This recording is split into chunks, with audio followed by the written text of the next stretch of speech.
Alright, here we've got the graphs of y equals 2x and y equals 6x minus x squared. They intersect at the origin and at B. We've got to go show that the coordinates of B are 4, 8. Not good enough to substitute that in. I can see straight away it's going to fit into the line y equals 2x. Of course it will, it's part of the question. But let's go confirm. So we've got to go find the points of intersection of 2x and 6x minus x squared. So by solving simultaneously, we let them equal one another. Y values are equal, so we go let the expressions that are equal to y equal one another.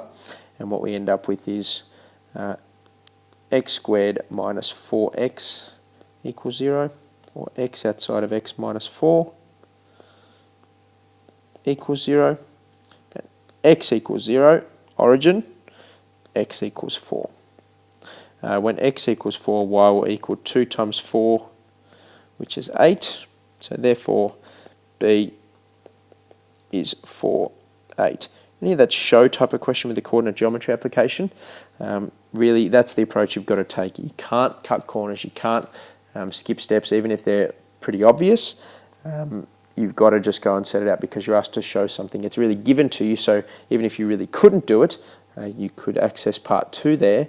You've got to go and show that those are coordinates. I don't think that's particularly hard or beyond anyone. Alright, we've then got to find the shaded area bounded by y equals 6x minus x squared and 2x. Well, we notice straight away that red here is above blue.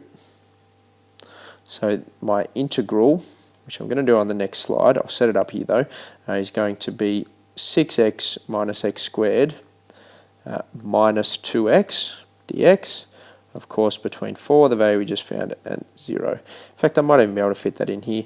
That's going to be between 4 and 0 of minus x squared plus 4x dx, which is minus x cubed on 3 plus 2x squared between 4 and 0.